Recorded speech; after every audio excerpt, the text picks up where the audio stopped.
Hello everyone, this is Joe Brewer here at Origen del Agua in Barichara, Colombia. Today I want to show you how well our gabion systems are working for retaining water in the land and how you can see the sponge effect of vegetation. So first of all, right here you can see there's some vegetation up above and then it comes down and then we have a line of rocks here. And then below it's a little more vegetation, but because it rained really hard yesterday, a lot of water was absorbed into the vegetation and into its roots. And then the same way that a natural spring works, it comes back out a little bit further down. And actually, if you can see it right here, the water is moist and there are little puddles and mud because the water is being slowed down by the line of rocks, absorbing into the grass, and hours later is forming pools, or at least it's coming back out to the surface through the spongy material. And interestingly, this is happening in a lot of our gabions. So here's another gabion that we have, and there's some vegetation up above it. From the vegetation, there's moisture right down here, just a little bit, and I'll show it to you if you can see it. Right here, we have moisture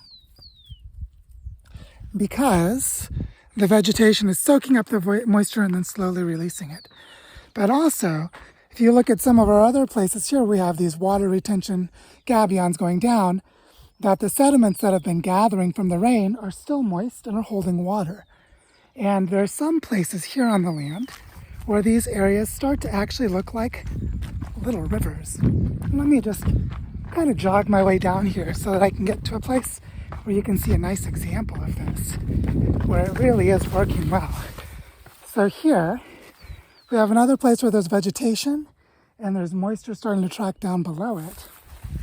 But if we go down just a little further, and you can see here that this is a really degraded stretch of land here, so we still have a lot of work to do.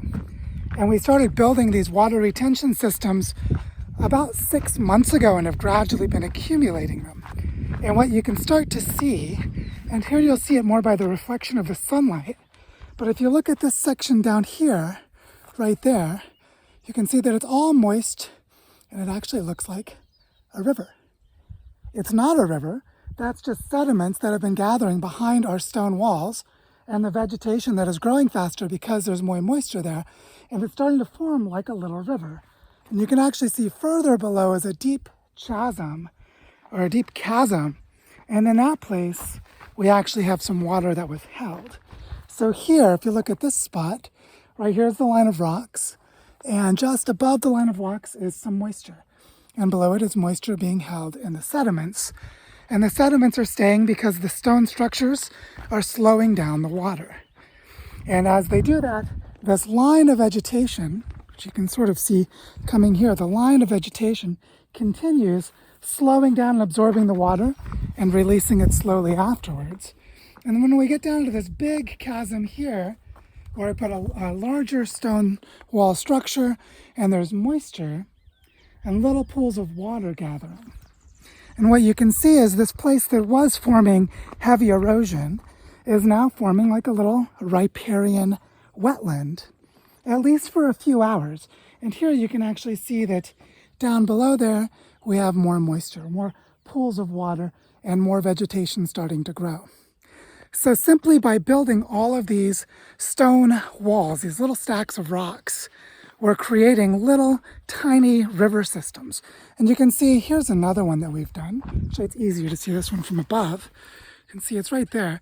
And again, the sediments are gathering and slowing down and starting to back pool up, and it's holding moisture. And as it continues down, it's beginning to take the shape of a little river.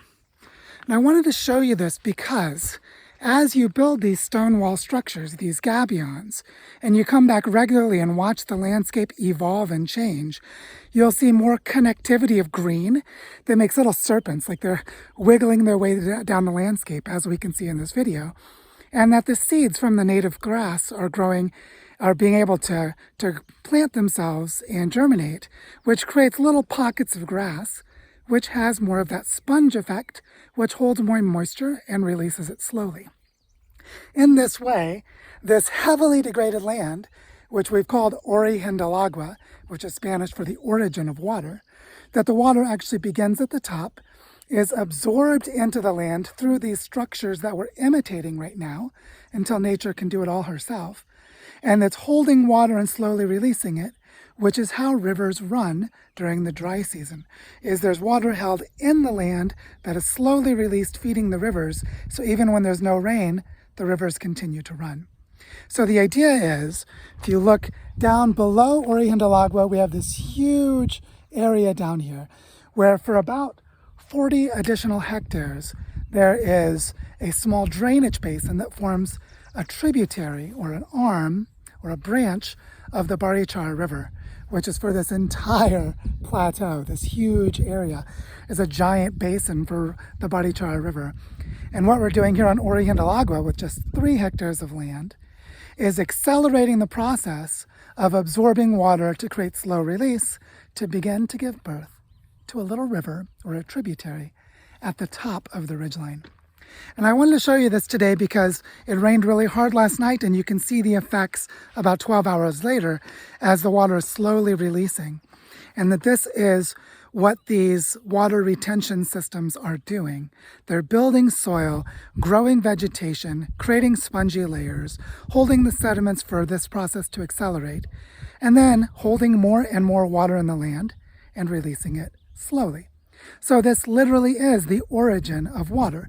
Water that wasn't downhill is now originating from this land and being released slowly to fill the aquifer system and the surface tributary downhill from it through our water retention interventions. And like I said, we've only been doing this since April of this year, and right now it's the beginning of October. So we've been going for about half a year. And within just a few months, we're already seeing visible effects across the land, across entire sections, as I'm showing you by walking from place to place. This really does work. And so now that you can see it in action, I hope that this inspires you to regenerate some degraded land where you live.